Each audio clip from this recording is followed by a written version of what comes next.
Now, the United States is all set to expand its military readiness and surveillance of the Arctic, and this comes in the wake of what the Pentagon is now describing as heightened Chinese and Russian interests in the region. The American Defense Department has said that climate change in the area has now made it more accessible, both militarily and also economically. The melting of the frigid waters is now giving way to new sea routes, altering the security of the borders, which were previously protected by ice walls and sheets.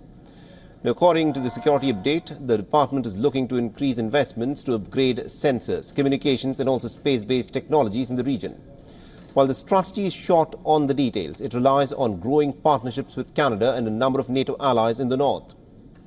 Now, the area in focus is Washington's Pituffik Space Base, which is the United States' Space Force's northernmost base and also the northernmost installation of the U.S. Armed Forces. And it is located between the Arctic and the Atlantic Oceans on the Greenland Island. And it is the world's largest island with more than 5/6 of its surface covered by the polar ice cap. Because of its northern location, the base experiences constant darkness from November until February and constant sunlight from the month of May till August. Now, the average winter temperatures range from -13 to -20 degrees Celsius. Meanwhile, summer temperatures range from 30 to 44 degrees Celsius.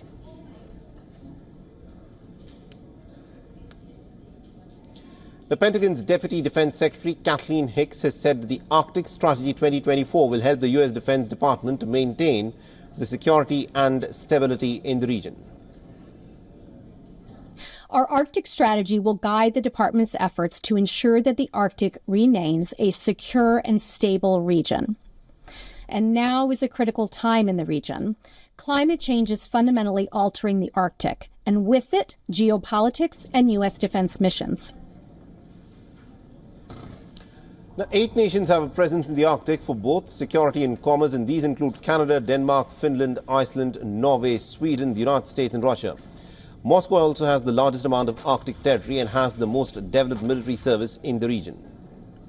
While China does not have a major presence in the region, its increasing joint military exercise with Russia is setting off alarms for Washington. And Beijing has installed 3 icebreaker ships that do civil military research in the region.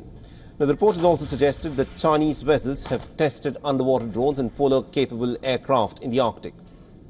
In fact, in 2018, China declared itself to be a quote-unquote near-Arctic state, and Beijing's self-proclaimed designation pushes for a greater role of the country in the Arctic governance.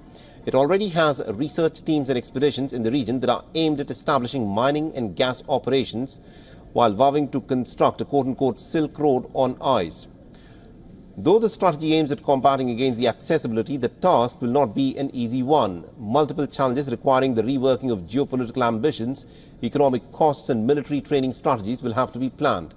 And amidst these, the most fierce challenge continues to be posed by the weather conditions, and that too at a time when the United States is already struggling with eroding equipment in the Arctic because of the extreme temperatures.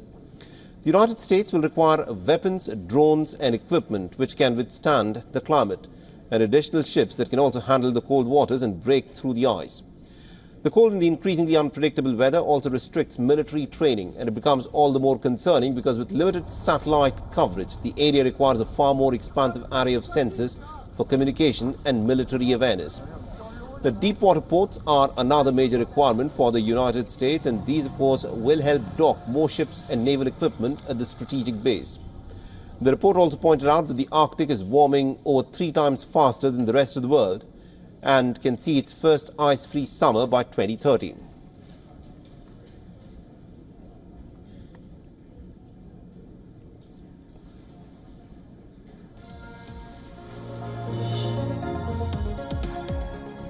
For all the latest news, download the WION app and subscribe to our YouTube channel.